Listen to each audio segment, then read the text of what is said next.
Olá, sejam bem-vindos, sejam bem-vindas. Você está aqui no Arqueojogos. Vamos aqui para o nosso segundo episódio, né? Eu sou Guilherme Toledo e aqui ao meu lado, virtualmente, está meu amigo Lucas Bleicher. Tudo bom, Lucas? Opa, beleza? Fico feliz aí que algumas pessoas escutaram, né? Vendo aqui nos nossas estatísticas. Já tem algumas pessoas inscritas no canal lá da Ludoped, então obrigado aí quem tá escutando. Quem puder, né, sempre deixa lá um feedback pra gente saber como é que tá indo aí as direções, se vocês estão gostando, sempre ajuda demais. E temos já comentários, né, Lucas? O primeiro comentário, né, aqui do Bozolovo, que nós erramos, né?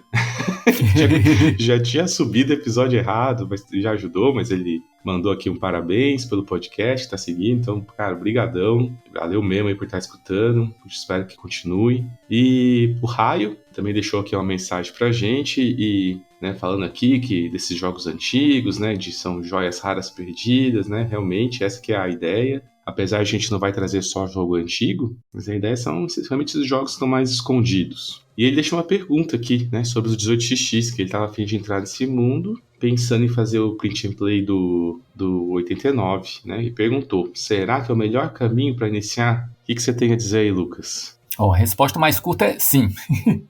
A resposta mais longa, eu acho que é legal a gente comentar que bom que hoje em dia a gente está numa época que você pode escolher qual que vai ser o melhor 18xx para iniciar, né? Porque uns anos atrás, assim, boa sorte conseguir qualquer um, quanto mais aquele que vai ser o melhor para iniciar.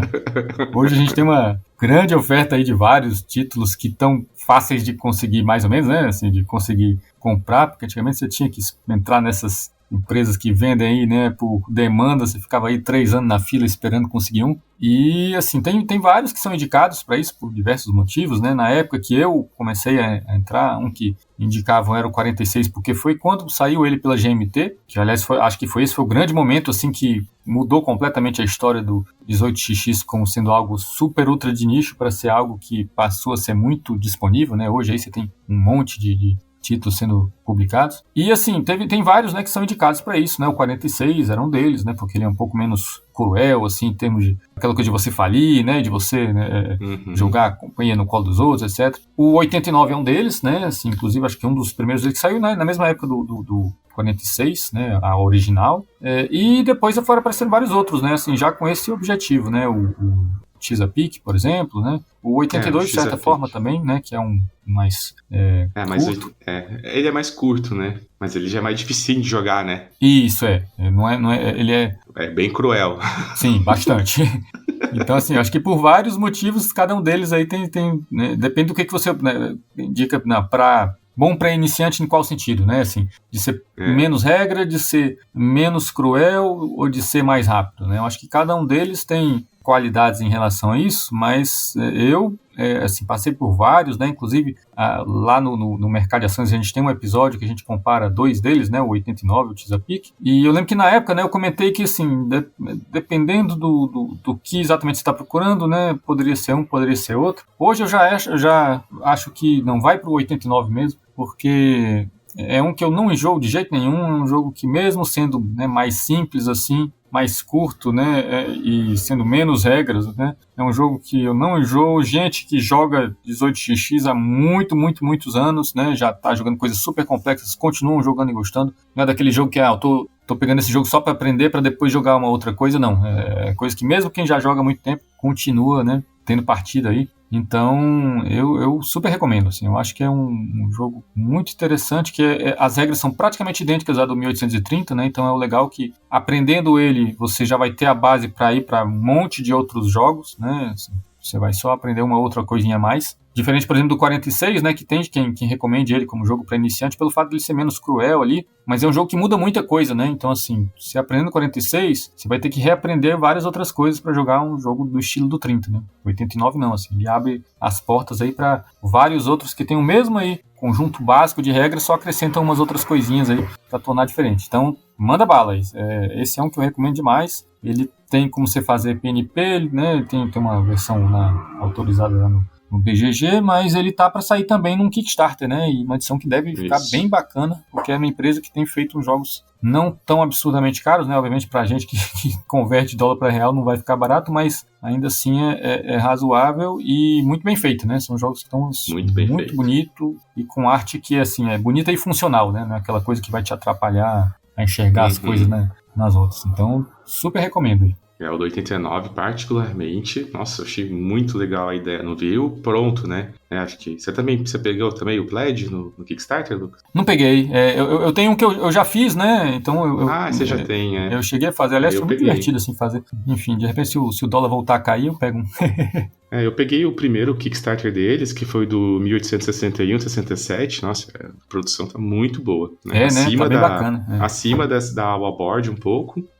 Que já é bacana, né? Que já é muito bom. Não é o da GMT, que a GMT é bem complicado competir, né? Que eles pegam aquele style, aquela grossura que tem, assim, é outra coisa, né? A GMT é outro nível. Também recomendo 89 e eu só acho que se ficar difícil de conseguir ou não quiser fazer o print play e tiver uma oportunidade barata, o X-A-Pic também é bem honesto, né? É porque ele tem aquela questão de que ele faz aquele exportação de trens para acelerar o jogo para quem não tá acostumado. E aí, se quiser, tem mais uma micro expansão, que na verdade nem precisa comprar, né? Que é só adaptar umas coisinhas e ele fica um jogo cruel se quiser também.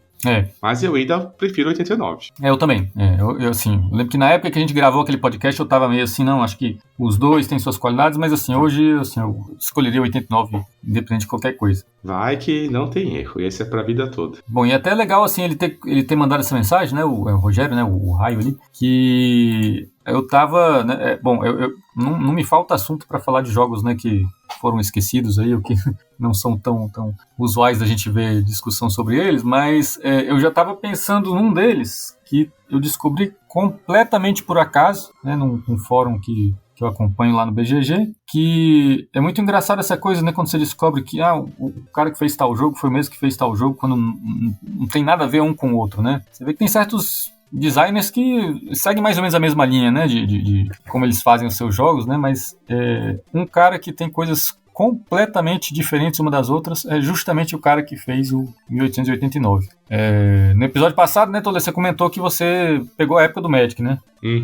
Essa é uma época que eu não estava muito ligado em jogo de tabuleiro, então estava completamente por fora do que acontecia. Então eu nem sei se você chegou a ouvir falar disso, mas uma coisa curiosa, assim, né, depois que eu fui ver assim, o que esse cara, né, que é o Yasutaka Ikeda, fez, eu fiquei sabendo que ele fez um jogo que parece que fez muito sucesso por um período de tempo aí, no meados dos anos 2000, que eu nunca ouvi falar, que chama Shadowhunters. Você já ouviu falar disso? Eu já ouvi falar, eu não sabia que era parece dele. que é um jogo que mistura, né, um negócio meio lobisomem com bang, assim, é um jogo quase pare, assim, parece, com uma coisa de ações secretas, coisas assim, né?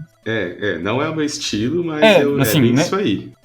Parece que, né, que, pelo que eu vi, além de conversando com as pessoas, parece que por um tempo ele ficou, né, fez assim, um sucesso danado, mas rapidamente também, né, caiu no ostracismo. Eu acho que talvez até porque assim, apareceram vários outros jogos aí nesse estilo, né? Então talvez esse não ficou tão lembrado. Que assim, você pensa, né, nos dois extremos, né? O cara que fez um 18xx, um jogo econômico completamente determinístico ali, né? E fez um jogo que também, né, que é quase, né, um lobisomem ali, ou Resistance, né, uma coisa assim. Eu acho engraçado esses caras que fazem coisas assim tão completamente distintas. Ele fez o Trick of the Rails também, né? Não, esse é outro cara, eu acho. Esse esse é o mesmo cara que fez o Trains e... ele tem um que chama... Esse cara é engraçado porque ele é um cara que... A ideia dele é outra. Eu vou fazer tudo que envolva trem com as coisas mais absurdas possíveis. Então ele tem, né, o Trick of the Race, que é um jogo de vaza de baralho com mecânicas de 18xx. Ele tem o Trains, que é um jogo daqueles que você faz deck building, né? Que envolve trem. E ele tem um jogo de destreza envolvendo trem, que você usa uns barbantes. Você já viu isso? Nossa, não. É muito doido, assim.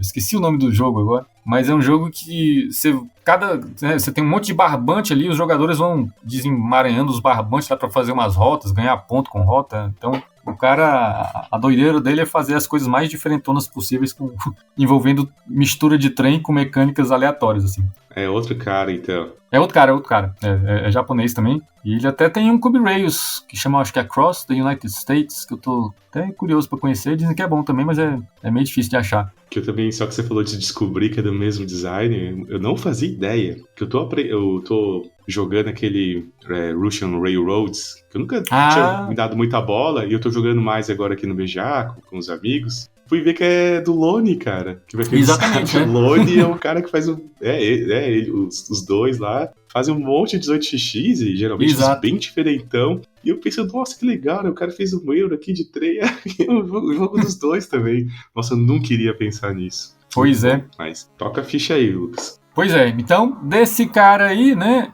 além desses dois aí, que são super diferentões, ele fez um terceiro, que foi o que acabei me interessando, que chama Owner's Choice. É um nome esquisito, né, assim, acho que imagino que deve ter sido uma tradução esquisita aí do japonês, né, mas é um jogo que envolve mercado de ação, só que de um jeito completamente diferentão, né?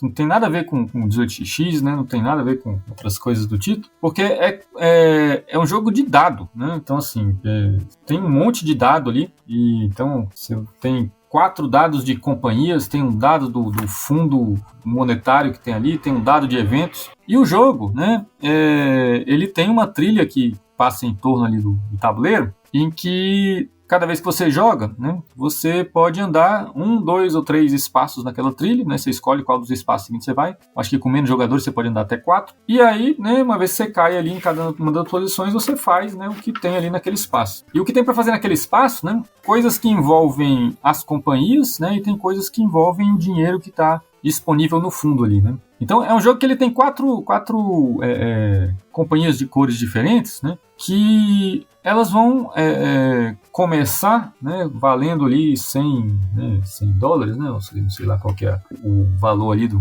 dinheiro, e aquilo ali vai flutuar o valor, né. Só que ao contrário, né, de um 18x, um Cube Rails, uma coisa assim, né, que é mais determinístico, né, como que o número, né, o valor da ação vai flutuar, aqui tem um elemento de sorte fortíssimo, né? Então, o que acontece, né? Você tem 4 companhias ali de cores diferentes e quando o jogo começa, tá? Todo mundo recebe aí, eu acho que R$690, né? E você, a partir de quem começou o jogo, você compra quantas ações você quiser, né? No começo, né? Cada uma vale 100, né? Então, se você quiser, vou comprar 6 aqui da companhia vermelha, né? Você já manda bala, não, vou comprar uma de cada, né? Ou guardar dinheiro para ver o que acontece depois. Você faz isso, só que se você, né, foi o primeiro que comprou de uma dada companhia, né? Você vira o presidente da companhia. Se depois disso alguém pegar mais a ação daquela companhia, né? Ele passa a ser o presidente e se alguém depois, né, vender aí a ação de forma que a companhia, né, ele tenha menos ação que outra pessoa, a companhia passa por outra pessoa, né? Que nem a gente costuma ver aí em jogos de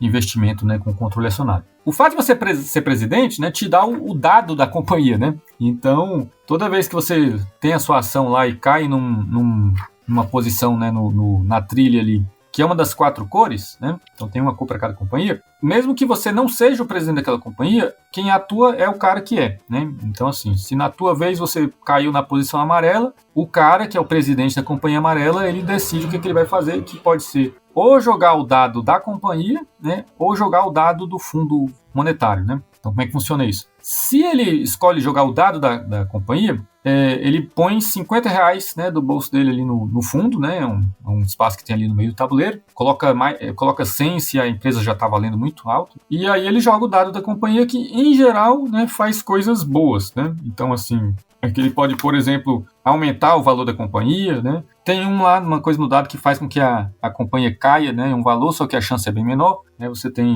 pode subir 1, 2 ou até 3, né, posições ali do valor da companhia, mas tem um que cai 1, então a chance de dar ruim para você é pior, né, menor, né, do que aquilo ali te valer a pena. Por isso que, em geral, né, o cara, se ele escolhe jogar o dado da companhia, ele bota 50 ali no fundo. E ele pode fazer isso, ou, né, se ele quiser, não, eu não vou jogar o dado da companhia, eu vou jogar o dado do fundo. Então, o dado do fundo monetário lá, o que ele faz, na verdade, então, tem um dado especial, né, que é esse dado do fundo, que ele pode dar várias coisas que muitas vezes envolve tirar dinheiro desse fundo, né? Lembra que esse fundo vai só aumentando ali, porque cada vez que um presidente joga o dado da companhia, né, ele bota 50, né, ou até 100 ali. O do fundo, né, permite, por exemplo, que você tire dinheiro do fundo e faça com que caia o valor da companhia. Então, dependendo da situação aí, você escolhe, o que está valendo mais a pena para mim? Eu fazer algo que muito provavelmente vai melhorar, né, o valor da minha companhia, ou de repente, né, essa minha companhia já está um lixo mesmo, eu vou deixar aquilo desvalorizar e vou pegar o dinheiro que está ali no fundo, né? Então, você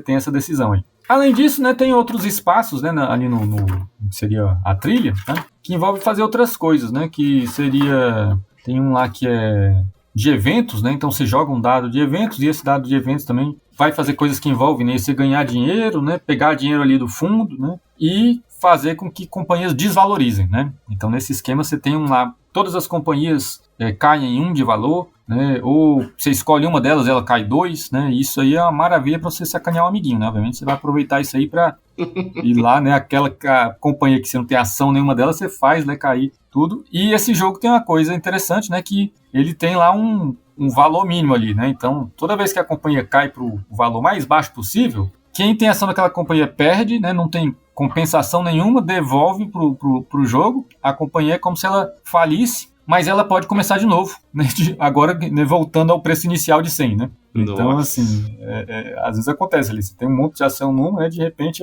aquilo ali cai, não vale mais nada, e aí você pode voltar a investir depois, né? Além disso, né, onde tem a tabelinha ali no tabuleiro, né, que são os valores das ações, né, é um mercado de ação linear, né, que só sobe e desce ali, e do lado tem um valor de dividendo, né, uma das opções que pode sair no dado lá é a empresa pagar dividendos para os acionistas, né, aquele esquema clássico lá, então você vai receber um certo valor multiplicado, né, pelo número de ações que você tem. Tem uma posição especial na trilha que é justamente só para pagar dividendo, mas esse valor é pago só para a companhia que está mais valorizada.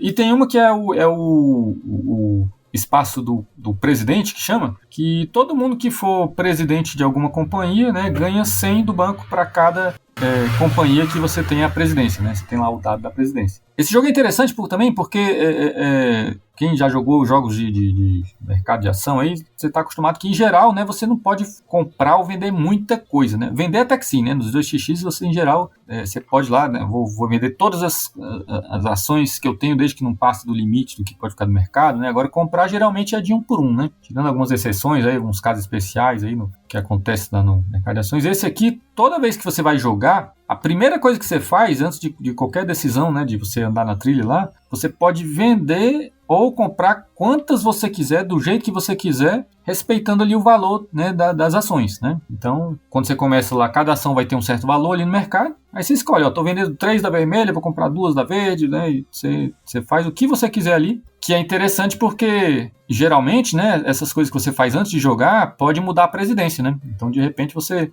vendo ali que, eu tenho como fazer um movimento ali que vai fazer com que eu jogue com a empresa verde, né? De repente, antes de eu jogar, eu já vou vender tudo que eu tenho da vermelha, que não me interessa, vou comprar as ações da verde, porque daí eu já atuo como presidente da verde, né? Você tem como fazer isso. E aí depois você faz essas ações, né? Que depende aí de você andar lá em volta do tabuleiro, né? E fazer essas coisas que, em geral, né? Quase tudo, né? Com algumas exceções aí, vai envolver dado, né? Então você tem os dados das companhias, né? Tem os dados de eventos, né? E tem aquele do fundo, né? Fundo monetário lá, que é aquele lugar lá que vai acumulando dinheiro ao longo do jogo. E aí o jogo, ele termina com uma volta no tabuleiro, né? Então basta que complete uma volta ali, né? Vai demorar mais ou menos de acordo com o que os próprios jogadores estão fazendo, né? Assim, se te interessa um jogo mais longo ou mais curto, né? Você vai andar menos ali, porque você tem a opção, né? De andar um espaço até 3 ou 4, dependendo do número de jogadores. E inclusive quem encerra o jogo, né? Tem o último espaço ali da trilha, que quem chegou ali ganha 100 reais e encerra a partida, né? E aí, final do jogo, quem tem mais dinheiro ganha, né?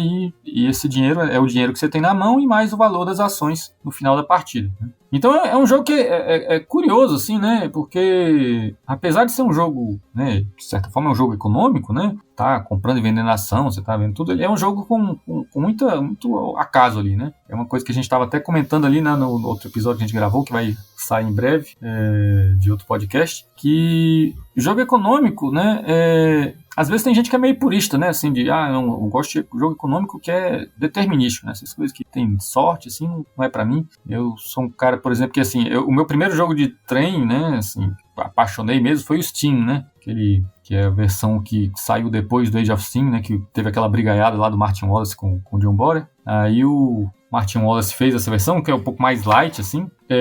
E ele tem uma expansão, né, que chama Steam Barons, que transforma o Steam em um jogo de mercado de ações, né? Então, no Age of Steam, no Steam base, né, cada jogador tem sua cor ali, você vai construindo suas rotas. Ainda é um jogo muito interativo porque, né, obviamente, você vai bloqueando a rota dos outros, né? Você pode usar trilhos dos outros e compartilhar o que foi ganhado ali, mas nesse caso as cores viram companhias que você compra ações nelas, né? Ações são emitidas e você pode então dividir aí os lucros, né, das empresas. Eu acho muito, muito interessante, eu gosto muito desse jogo porque a forma como ele trata a valorização, né, das ações é diferente de qualquer outro jogo né, jogo econômico que eu conheço. A forma que ele dá os bônus pro presidente também é muito legal. Só que é um jogo que, assim, quando ele saiu, muita gente torceu o nariz para ele porque a ordem do jogo é aleatória. Assim, cada rodada você sorteia em qual ordem os jogadores vão jogar. E muita gente reclamou disso, né? Achou que era, né, meio nada a ver, né? Ainda mais, né, uma turma que veio, né, do Age of Steam, um jogo, né, super, né, rigoroso, assim, né, determinístico e tudo. Então teve muita gente que torceu o nariz com isso, mas desde essa época aí, né, eu acho que foi os meus primeiros contatos aí com jogos desse tipo, eu já vi que, cara, eu tô de boas com as duas coisas, assim. Eu gosto de jogo econômico estritamente, né, determinístico, que tudo é determinado só pelo que os jogadores fazem, mas também tô super tranquilo com jogos que envolvem coisas escondidas, né, ou até nesse caso aqui, jogar dado, né. Eu acho que eu tô contigo nessa, Lucas, porque apesar de combinar muito com o jogo determinístico, esse estilo, que aí você vai vendo com base nas ações dos jogadores, né, as ações subindo, né, toda aquela questão, quem gosta de economia, minimamente entende o caos que é, né? Por isso que existem tantas teorias econômicas diferentes para tentar modelar. Super complicado tentar modelar a economia, porque é uma das coisas mais caóticas que existem mesmo. Se você preferir achar aí que é tudo manipulado por, né, fulano e fulano, ciclano, com certeza, né, tem os tubarões do mercado que tem muito mais poder, mas sinceramente, né, o que guia a economia, e mesmo se você pensar só em mercado acionário, é muito caótico, né? Se fosse determinístico, tinha muita gente mais rica do que já é. Então, acho muito interessante também colocar esse aspecto num jogo econômico para justamente você sentir um pouco mais disso, né? Pô, tentei fazer, mas não deu certo. Aconteceram várias coisas e, né, saiu do controle. E como é que eu me viro com isso, né? Sim. Isso é muito interessante. Algumas questões. Eu acho que economia e guerra são duas coisas imprevisíveis. Quanto mais aleatório nesse sentido, não que quanto mais, mas um pouquinho de aleatoriedade sempre deixa mais realista. De fato. Talvez o que mais chamou atenção foi o fato de serem usados dados. Isso muito impressionante. Acho que isso eu nunca tinha visto. Um jogo econômico com dados que eu tenha jogado, acho que eu não conheço. Você já jogou algum? Nunca joguei, mas eu já ouvi falar que existiam coisas mais ou menos nesse sentido, assim, há muito tempo atrás, sabe? Assim, eu sei que coisa aí dos anos 70, 80, tinha alguns jogos com ideia de mercado de ação, assim, que envolvia isso para ver o quanto que as ações valorizam, desvalorizam, mas que chegava a ser tanto que o jogador mesmo tinha pouco controle sobre isso, né? Entendi. Quando é demais também, né, acaba sendo complicado. Verdade. Mas assim, eu posso até jogar uma opinião polêmica aqui. Esse Owner's Choice é como se fosse o Banco Imobiliário, só que bom. Então assim, nossa, mas o que tem a ver com o Banco Imobiliário? Então, ó, vou explicar aqui.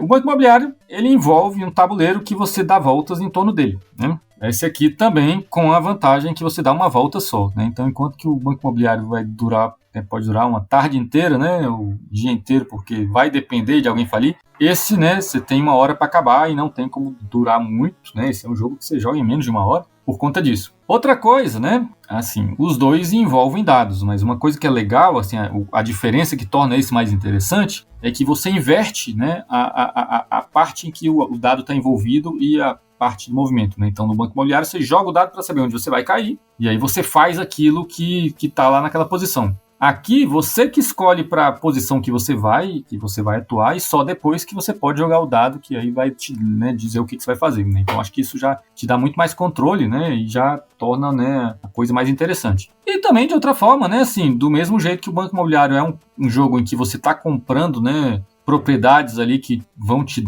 fazer ganhar mais dinheiro, né? Então, sei lá, você compra lá, né? Bota lá o hotel em Copacabana lá para ganhar dinheiro cada vez que alguém quer lá que você está comprando ações, né? Que podem te render dividendos, né? Então, assim, também tem essa lógica, só que eu acho que cada uma dessas... Eu sinceramente não sei se o autor pensou no banco imobiliário quando fez isso, talvez até não, né? Mas assim, eu vejo alguns paralelos em que cada coisa em comum que eles têm, esse aqui tornou mais interessante, sabe? Então... uma inspiração quase possível não ter, né? Assim, quero dizer, né? Quem não jogou, né? Bem possível. Exato. Mas pelo que você tá falando, assim, eu entendi o que você quis passar, né? Aquela coisa, a essência tá ali, né? Mas no final das contas são jogos, a experiência vai ser completamente outra. Exato. E assim, é um jogo que, como eu falei, assim, pra final de jogatina, né? Você já jogou uma coisa super pesada ali, eu acho super bacana ali. Aliás, fiz isso nessa semana, assim, tive uma partida de Imperial, né? Que é um jogo um pouco mais pesado, aliás, jogaço, assim, um dos meus preferidos. E aí a gente encerrou aí com esse Honor Choice, né? Então, bom, tem várias opções aí nesse nicho, né? Mas eu acho que já que aqui a nossa ideia é falar de coisas, né, mais diferentonas, né? Então acho que esse aqui eu acho que é legal para quem tiver a oportunidade de conhecer. De novo, né, um daqueles jogos que teve uma edição de uma empresa que é até grande, né, aquela Z-Man Games, né, editora bem razoável aí. Só que ele saiu, né, em 2006 e até onde eu sei, né, não teve...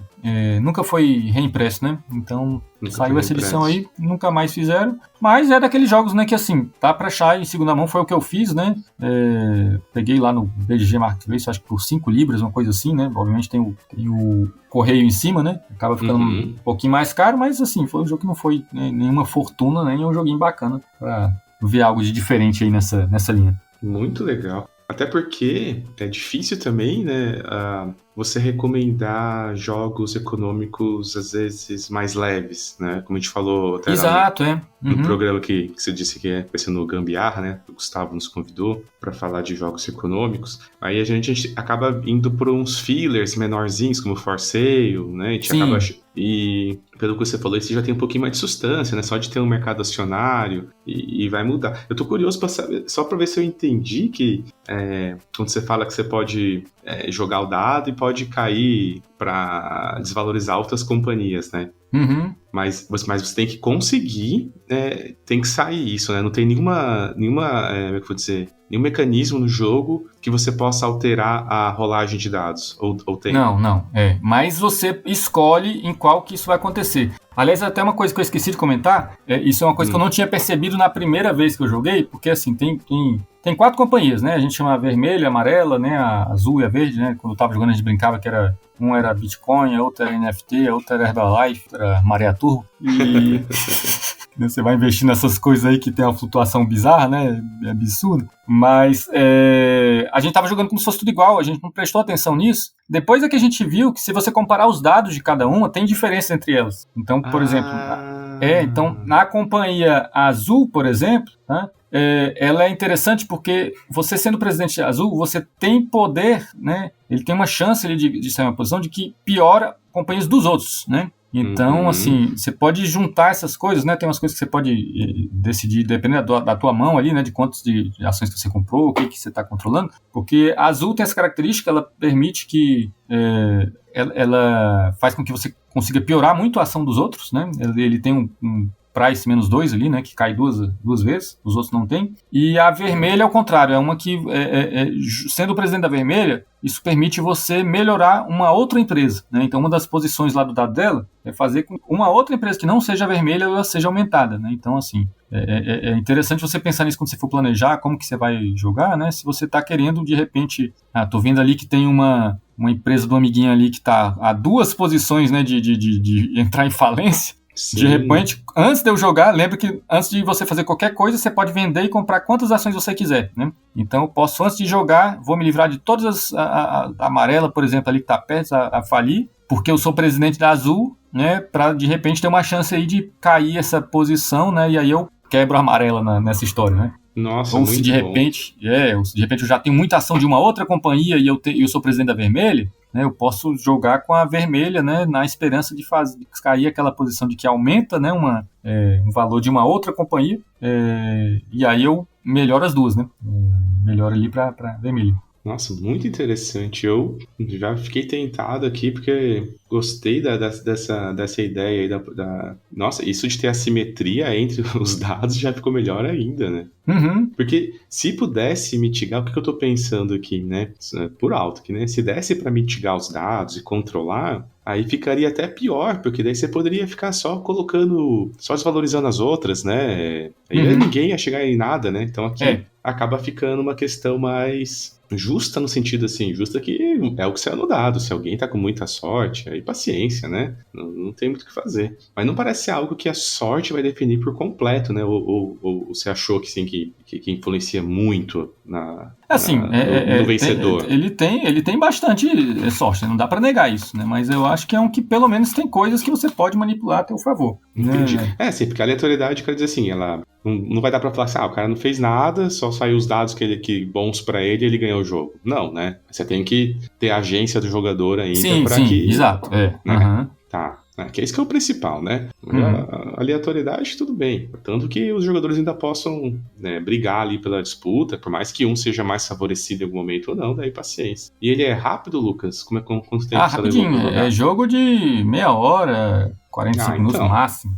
Aí deixa mais tranquilo ainda essa questão, né? De ter mais aleatoriedade. Exato, Só sucesso. Pô, que pena mesmo, porque tô olhando aqui até umas fotos aqui no BGG agora, e realmente não é um jogo bonito, assim, né? Mas podia ter uma versãozinha da Restoration Games, quem sabe aí, ó. Pois é, né? Do jeito que fizeram lá com Conspiracy, né? Que a gente falou, né? Pois é. Sensacional, gostei muito. Belo jogo que você trouxe. Um joguinho de mercado de ações com variação nos dados. Perfeito. E deve ser bem rápido, né? Tô pensando aqui no sentido da rodada, né? Porque você vai lá, compra e vende ação, joga um dado e já é o outro. É isso? Exato. Pô, muito bom. Muito legal. Parabéns aí, cara, pela compra. Fiquei com vontade agora. Tá, então só pra a gente fechar esse jogo, Lucas, você acha que ele joga bem? Não sei se você já jogou ele com um pouco do que eu tô vendo aqui, que ele vai de 2 a 5. Você já chegou a jogar ele em 2? Cheguei, assim, eu acho que em geral esse tipo de jogo, quanto mais gente, mais interessante, né? Assim, não fica ruim em 2 não, né? Mas, sei lá, eu preferia jogar com mais, né? Eu cheguei a jogar... Tá.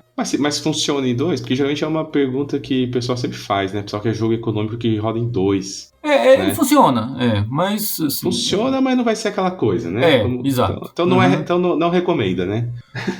Não. Assim, se tiver muita melhor vontade, vai, coisas, mas... Né? Não, tem opções. Vai jogar um joguinho melhor, né? Então tá ótimo. Pô, muito legal. Bom, uma coisa, né, que, assim, só uma curiosidade, né, assim, talvez essa coisa da dificuldade aí de sair tudo é porque o autor, ele não fala inglês, né, assim, bom, na verdade ele fala um pouco, né, então, assim, inclusive um dos motivos de que o 89 ficou tantos anos, assim, né, de meio num limbo, assim, é por causa disso, né, então, tem uma historinha curiosa, né, que o cara lá da Grand Trunk Games, não sei se você já leu esse post lá no blog dele, contando como foi toda a novela para entrar em contato com o cara para conseguir os direitos do 89 e tudo. O cara teve que ir no Japão lá com um tradutor, né, para conseguir falar com o cara e conseguir a licença do jogo. Então talvez tenha isso, né, assim, de repente nunca saiu, né, uma reedição desse jogo por causa disso, né, assim, talvez não seja tão simples assim conversar com o cara lá e ver se sai uma edição nova, né. Lá, podia uma editora aqui no Brasil fazer isso, né? Nossa, não, é uma pena, porque a gente vai começando a cavucar aí e vai vendo que tem uns jogos muito interessantes lá, né, que saem pelo Japão, principalmente, né, que dá pra gente ter mais exemplos. E jogos diferentes, né? Fora da caixinha, assim. Sim, esses de cartas, né? Tem uns jogos assim que... Nossa! Umas mecânicas muito interessantes, né? Maskman, não sei se você já jogou. Qual? Maskman, já jogou esse? Cara, não. Eu inclusive vi umas fotos esses dias do... Nossa, muito espetacular. legal. Eu joguei só uma vez, mas, cara, que ideia louca, cara. É o que mistura, né, esses jogos de carta, né? Eu não lembro agora se ele é de vaza ou é de climbing, né? Com aquelas lutas livres, né? Que tem mexicana, né? Então você meio que, cada vez que você vai resolvendo, né, as rodadas, você vai criando a hierarquia dos lutadores lá, né? Então, pra ver quem que é mais forte que quem. Então, assim, são as ideias muito diferentonas, né? Então tem uns jogos de cartas, assim, bem legais que estão saindo por lá, que pouca coisa chega aqui, né? Pouca coisa. Aliás, até Estados Unidos, Europa, o pessoal tem dificuldade de achar, né? Tem, fica muito ainda lá, né? A distribuição não é pra tudo. Mas quem sabe daqui a pouco alguém fecha aí um canal, né, pra trazer. Pois é. Excelente. E você aí, o que você trouxe? Bom, então eu vou sair aqui da economia. Acaba ditando a economia global, né? Vou falar de guerra um pouco. Eu vou trazer o primeiro wargame aqui, que é o Labyrinth. Eu nunca sei falar essa palavra. Bonita, né? Mas né, se você buscar por isso no BG, vai ter vários jogos dos anos 70. Não é nada disso. É um jogo de 2010, né? É o da Guerra ao Terror, da GMT. Ele é um wargame baseado em cartas, né? Que é o estilo que eu mais gosto. Tem tabuleiro, tudo, né? Mas no sentido que as ações dos jogadores são definidas por cartas. E ele é do meu designer preferido lá da GMT, que é o Volko Hunk, né? Que ele faz... Acho que dos jogos mais conhecidos, que é da série Coin, que eu ainda vou trazer aqui para falar. Ele é o criador da série, né? Fez os principais. Também criou uma outra série lá que eu tô apaixonado, que é a Lab Campaign, né? Que são jogos que usam muita logística, né? São jogos mais de situações assim, mais na Idade Média, né? Então, a logística era mais importante ainda. Então, outro jogo que com certeza eu vou trazer aí, que é o Nevsky, né? Que foi o primeiro dessa série. Ele é um cara muito bom, assim, de criar sistemas mesmo, sabe? Ou se aproveitar de sistemas, que foi nesse caso aqui. Né? Nesse caso aqui, o tema realmente é a Guerra ao Terror, né? Então, no sentido o jogo tem vários cenários, né? Mas o principal é aquilo, logo depois do 11 de setembro. Que às vezes a gente fica falando, uma data aí é só porque é Estados Unidos, mas de fato é um dos maiores acontecimentos que aconteceram na geopolítica global nas últimas décadas, porque mudou toda a questão de como os países iriam enfrentar agora essa questão de terrorismo, etc., né, que é uma questão muito complexa e não era uma guerra contra uma nação mais agora, né, era uma guerra contra assim se por dizer, uma ideologia, né? Você estava mais contra uma forma ali de se pensar que estava espalhada pelo mundo todo agora, né? Com foco lá no Afeganistão na época. Então o jogo usa essa premissa, né? Um lado é os Estados Unidos tentando evitar que essa questão que eles chamam ali de os jihadistas, seriam o quê? Não é os muçulmanos, né? Óbvio, se deixam bem claros ali no manual, nada disso, né? Isso seriam apenas o quê? Dentro ali dos muçulmanos, aqueles ultra extremistas, né? Que são os caras que levam essa questão como, de fato, uma guerra religiosa, né? Não é mais sobre economia, petróleo, não, é sobre religião mesmo, né? E muito fanáticos, né? Então os Estados Unidos está tentando ali manter a sua posição de poder e tentando controlar que essa questão toda ali depois do 11 de setembro se alastre, né? Que mais países sejam cooptados, principalmente ali no Oriente Médio. E o outro lado se joga justamente com os jihadistas, tentando alastrar essa ideologia na base, muitas vezes, da força mesmo, né? Então, usando várias questões lá deles de guerra santa, atentados, de tudo assim possível, tentando desestabilizar essa força liderada pelos Estados Unidos que está tentando, né, suprimi-los. Então, a premissa é, né, um lado contra o outro. Então, a mecânica do jogo principal, ele trouxe de um jogo muito famoso, que é o Twilight Struggle, né? Que eu acho que mesmo quem nunca jogou... então esse não é um jogo tipo Coin, não, né? Ele não, ele é muito baseado no sistema do Twilight Struggle, entendeu? Então você vai ter aquele mapa, que você vai ter influência, né, dessas duas forças em cada uma das regiões, e o principal que é o gameplay, né, que é você sempre compra ali uma mão e seu oponente também, o baralho é todo misturado, então tem cartas dos Estados Unidos, tem cartas lá dos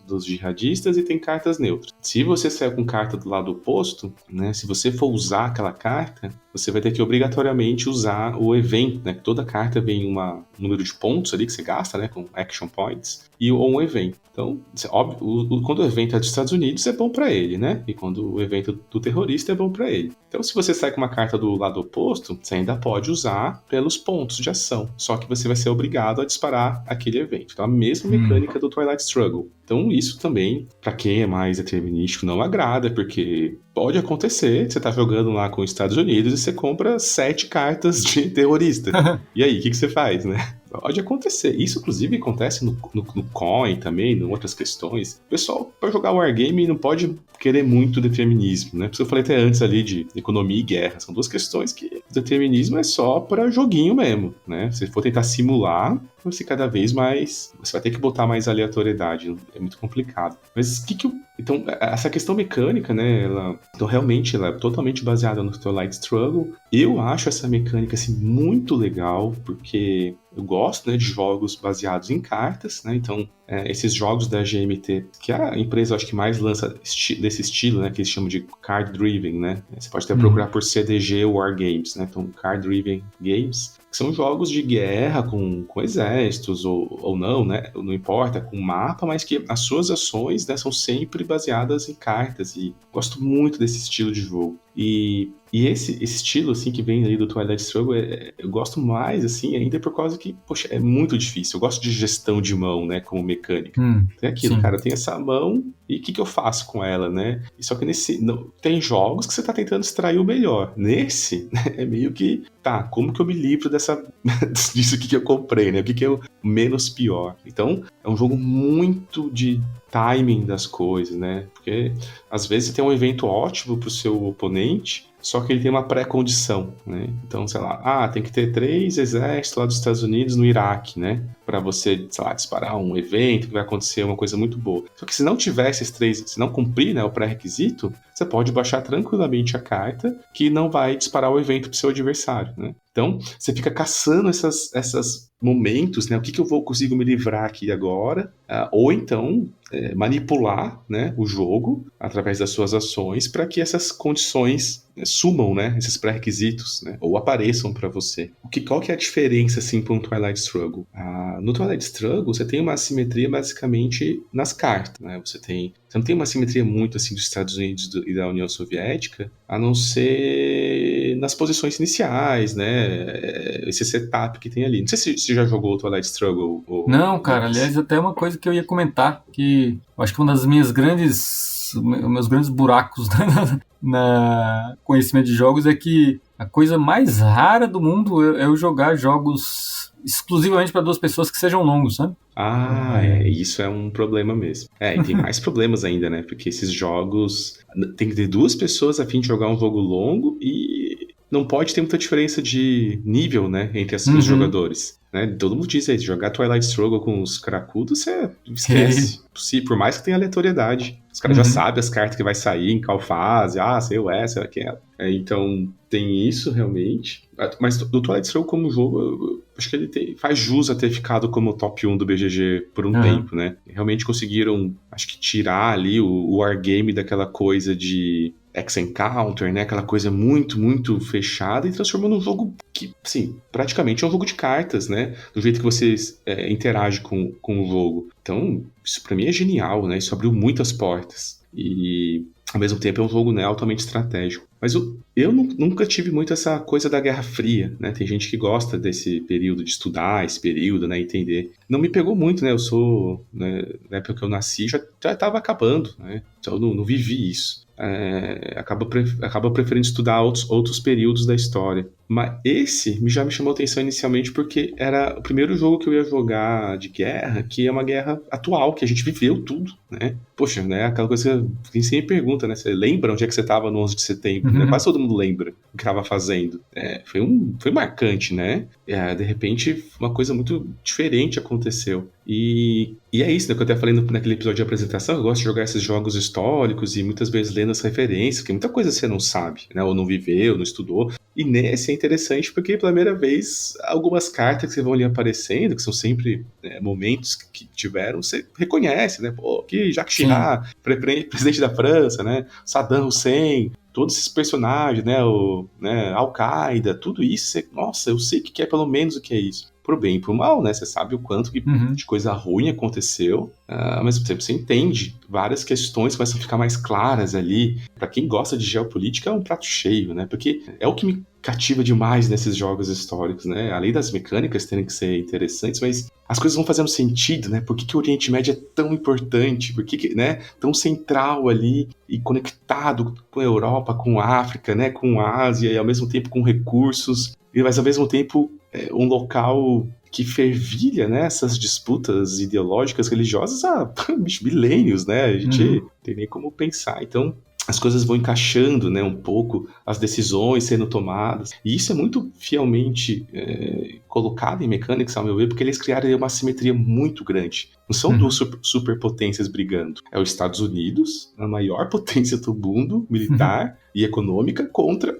uns terroristas malucão, cara, que não tem organização, não tem sede, não tem nada, né? Isso é refletido nas mecânicas porque quando o lado dos Estados Unidos, ele é quase que completamente determinístico. Ou seja, você quer mover tropas para um lugar? Fechou, você move. Os Estados Unidos tem porta-avião, tem tudo que imagina, né?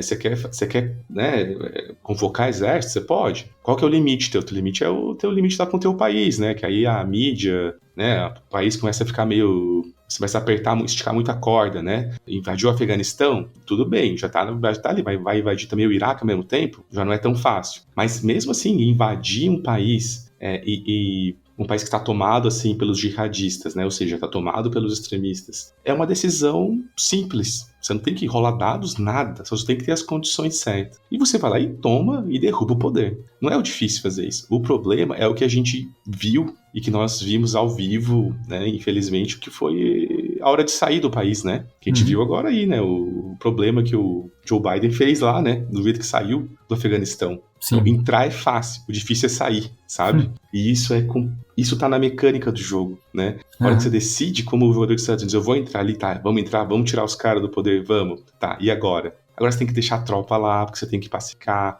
A população fica revoltada, é muito mais fácil para os terroristas recrutarem gente lá, porque agora os Estados Unidos está invadindo, está querendo impor a cultura deles, então as decisões são muito difíceis, né? Mesmo sendo determinístico, os Estados Unidos, o jogador dos Estados Unidos, ele tem que lidar não com o problema de uma rolagem de dados, como vai ser com o terrorista, ele tem que lidar com as consequências dos atos, porque tudo é muito grandioso, tudo é muita pressão, você tem que prestar contas.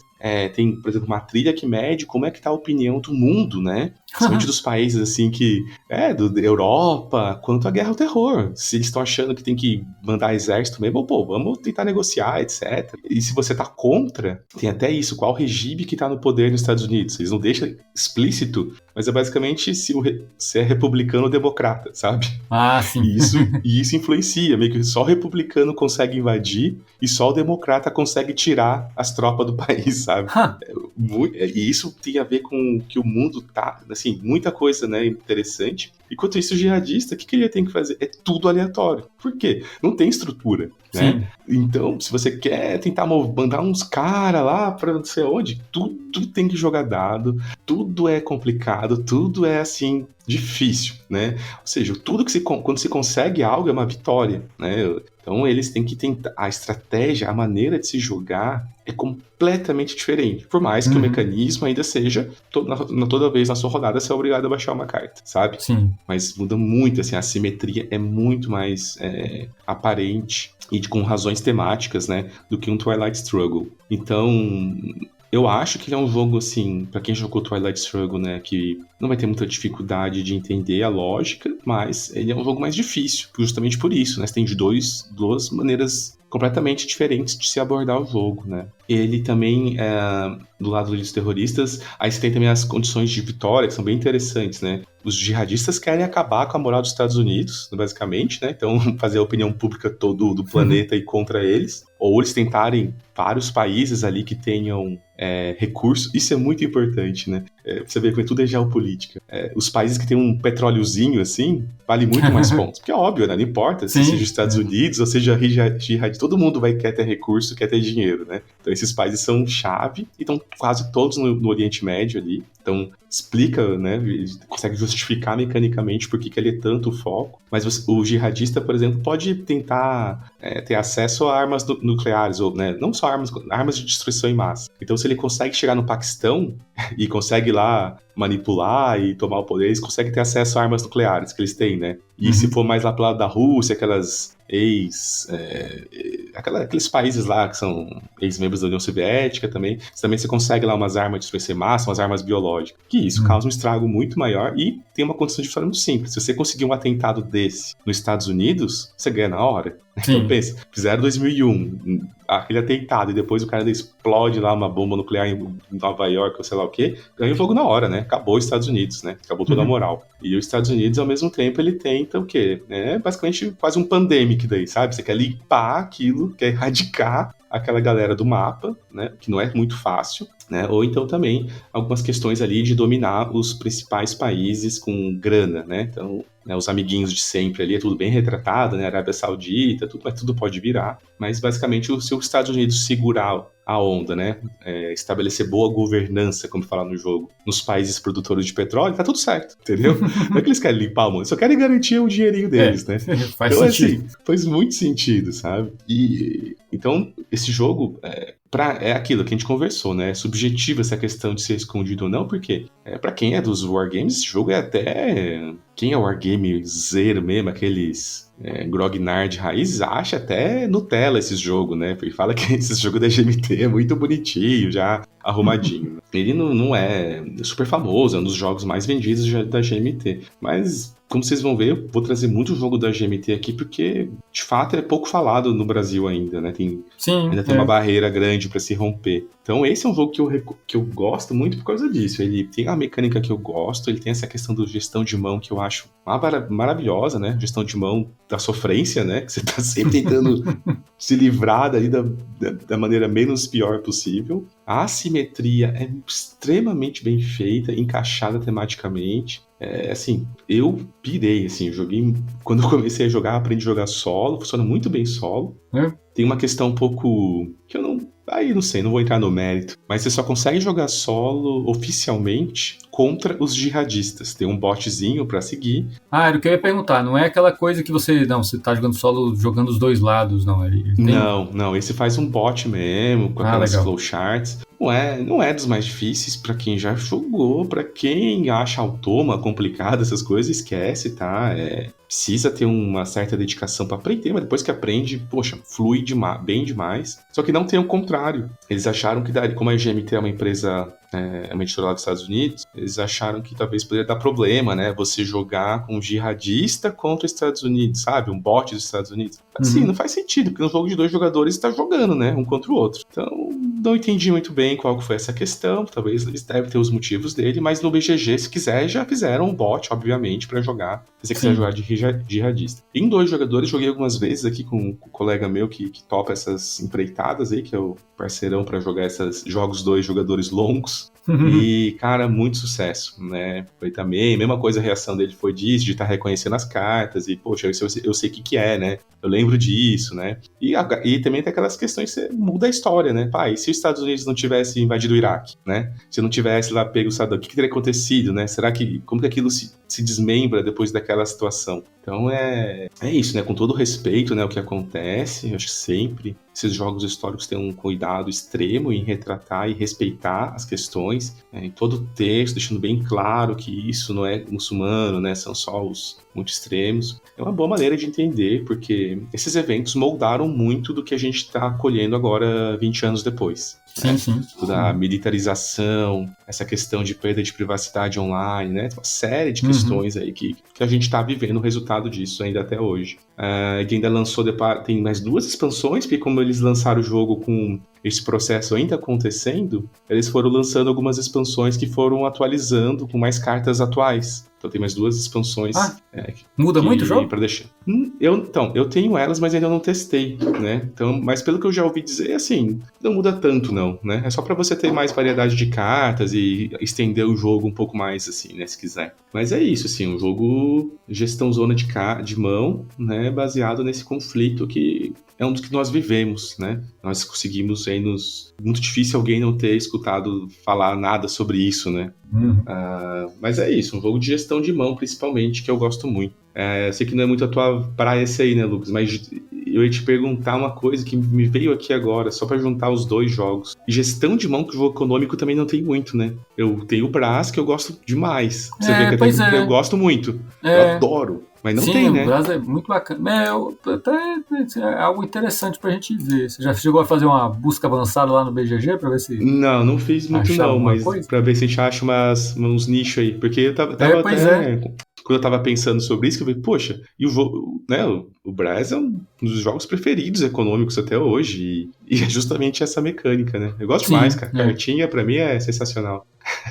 O jogador de Magic adormecido tá lá. O BGG, ele é mais... Ele não é tão rigoroso assim do que é um jogo econômico, né? Então, assim, tem muita coisa lá que tem, né? Gestão de mão que ele considera econômico, que, assim, eu não sei se todos vão concordar, né? Terraforming Mars, né?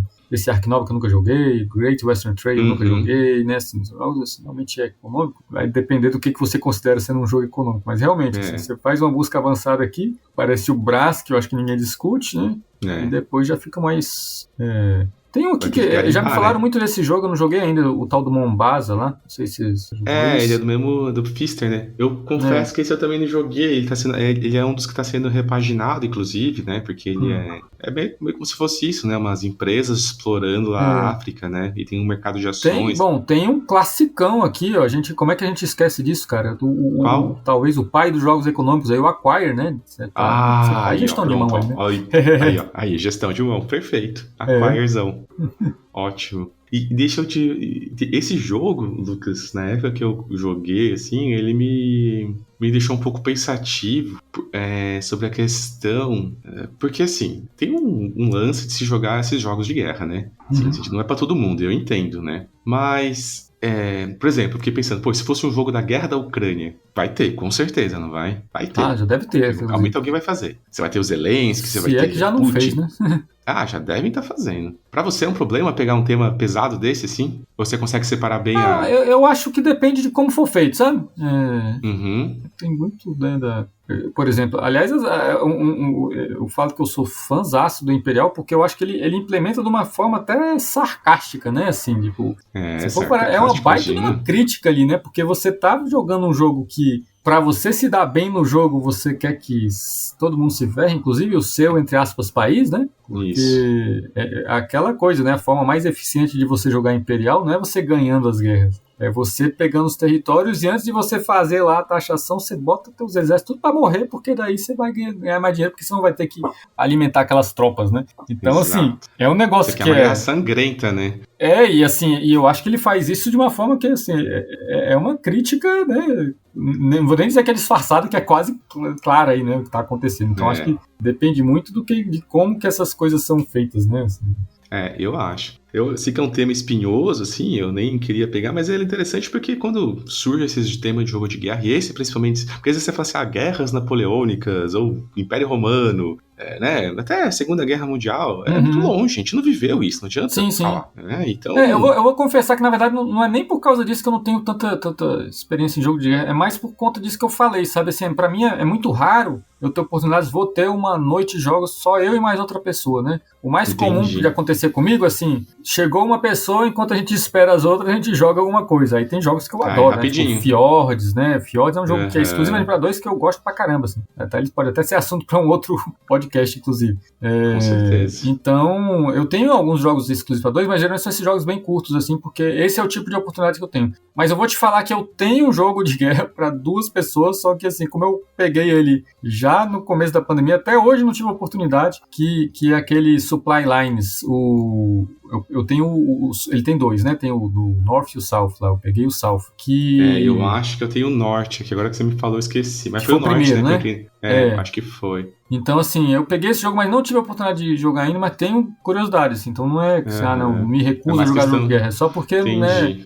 Tanto é que eu cheguei a pegar não sei se você já ouviu falar, que chama W1815, que o W é de Waterloo, né? Então é a batalha de Waterloo lá do Napoleão, que é um jogo de guerra rapidíssimo, né? Então a ideia é fazer a forma mais enxuta e simplificada possível de você simular lá o conflito, né, de Waterloo, de uma forma que ainda é temática lá, né? Ele inclui todas as coisas, as tropas que estavam lá. E Só que assim, é um jogo que assim, não fez muito sucesso, né, por aqui. Então acho que foi a única experiência que eu tenho. E eu cheguei a ter um jogo solo também. Há muito tempo atrás eu peguei um que... Tem uma empresa de jogo de guerra que não é... A GMT é mais famosa, né? Mas tem uma outra que eu acho que é aquela Denversen Games. Não sei se você já pegou alguma coisa DVG, disso. isso. Muito boa também. Que eu peguei aquele... O Field Commander Alexander, né? Ah, tá. Que é um jogo que tem 4 cenários, assim, de guerra lá do Alexandre o Grande. Só que ele é solo, né? Então...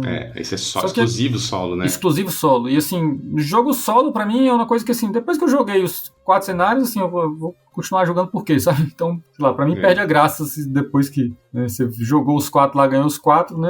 Sei lá, aí... Não, porque esse aí, tanto depois que eu tenho o do Napoleão, e aí já são, tipo, 15, 20 cenários. Caramba. E com modo campanha, se você quiser, pra você ir tentando fazer desde a primeira luta do Napoleão até a Waterloo, sabe? Então, aí os caras já sacaram que precisava colocar um pouquinho a mais, né?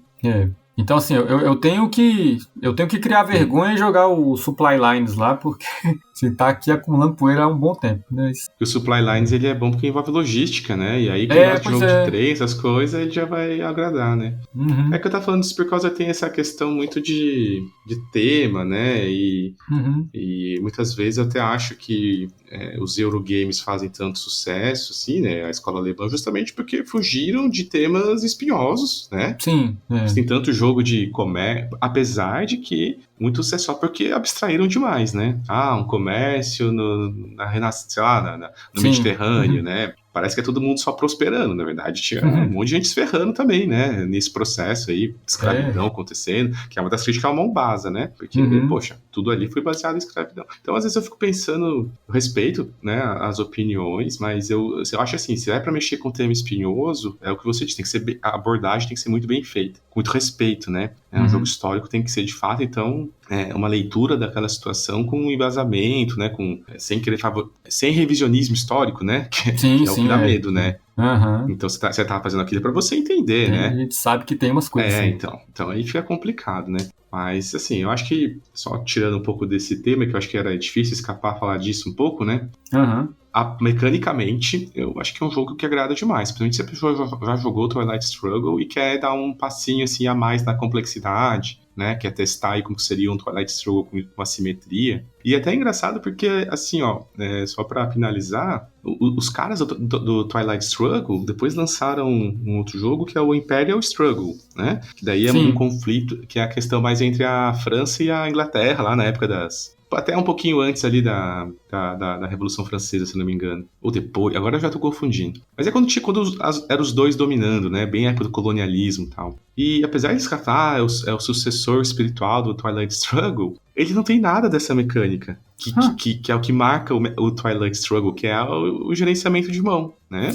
Nada a ver. A única coisa que ainda combina é isso, você ter duas potências disputando, aí no Imperial Struggle. Eu não vou falar muito, porque eu ainda tenho certeza que eu vou trazer aqui Imperial Struggle pra falar, que eu adoro. Mas ele não... eu fico imaginando quantas pessoas que gostam de Twilight Struggle devem ter ido pro Imperial Struggle.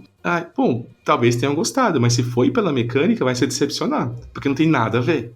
E o Labyrinth, eu vejo que ele não é muito recomendado como uma continuação pro Twilight Struggle, mas se for pela mecânica, vai nele que você vai gostar, com certeza, sabe? Então, às vezes... O marketing, acho que eles usaram tanto marketing para vender o Imperial Struggle, puxando o Twilight Struggle, né, que tem uma base de jogadores altas, que ficou parecendo que ele é o mais parecido, mas ele não é não, viu? Posso dizer com clareza que mecanicamente esse aqui você vai achar um jogo muito parecido. Mas então acho que é isso. Acho que deu pra gente comentar aí 2 joguinhos. Dessa vez trouxemos aí 2 jogos mais diferentes, né? Vamos continuar trazendo esses jogos um pouquinho menos falados. Então, lembrando aí que nós estamos só lá na Ludopédia mesmo, no nosso canal, do Arqueojogos. E temos um e-mail também que é arqueojogos@gmail.com. E esperamos aí a contribuição de quem está nos ouvindo, né? Para dar aquele aviso, quiser pedir algum jogo para a gente falar, ou, né, algum tema, está aqui disposto. Enquanto isso, espero que continue nos ouvindo aí.